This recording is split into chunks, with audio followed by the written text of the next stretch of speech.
To this now as we get new details tonight on the Illinois man who shot a GOP congressional baseball practice area in Alexandria 1 week ago today. This as we get some good news on Congressman Steve Scalise. He's in the hospital, of course, still, but his condition is now upgraded to fair. We wish him well. The FBI confirming that the shooter, James Hodgkinson, acted alone. He was carrying a list of 6 Republican members of Congress, which we told you about here on the story when that news broke. He took photos of the ball field that he ambushed in the days prior to that attack. Also, that on the night before the shooting, he did an internet search involving the words 2017 Republican Convention, and that back in April, he visited the office of Senator Bernie Sanders. So they tracked his movements, and those are the things that they found. Here now with reaction to all of this, Illinois Congressman Adam Kinzinger. Congressman, good to see you tonight. Thank you for being here. So a week later, how would you say this attack is still reverberating among all of you on Capitol Hill?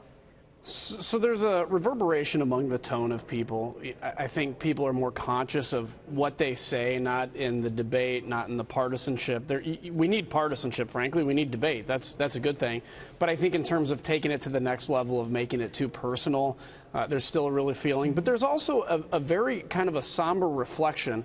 We had our meeting with the Republican conference yesterday morning, and we said some prayers, and we kind of reflected on what happened. We talked about Steve Scalise, and I think it's an understanding that, you know, a lot of the times we get channeled with what's going on in Washington, D.C., and we get focused on what the latest of the legislation is, but the understanding that at the end of the day we're all humans, and this is humanity.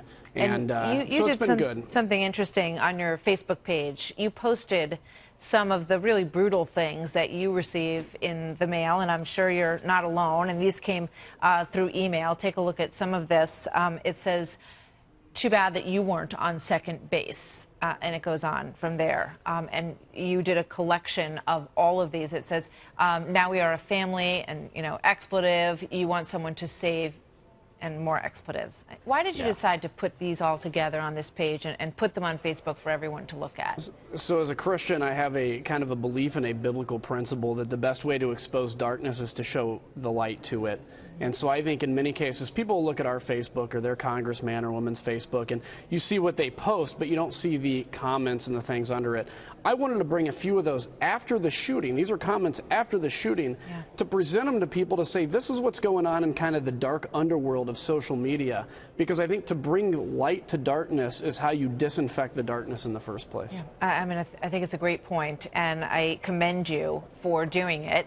All of us who are in any way in the public sphere experience things along these lines, that those are particularly rough, and I'm sure given what happened, it's tough for you to see them, but you guys have thick skin, and but it's important to get that message out there because we need to cool this rhetoric. And speaking of cooling the rhetoric, something happened at Trinity College in Hartford, Connecticut, and let's put that up on the screen from a person who was an associate professor who posted this. It is past time for the racially oppressed to do what people who believe themselves to be white will not do. Put end to the vectors of their destructive mythology of whiteness and their white supremacy system.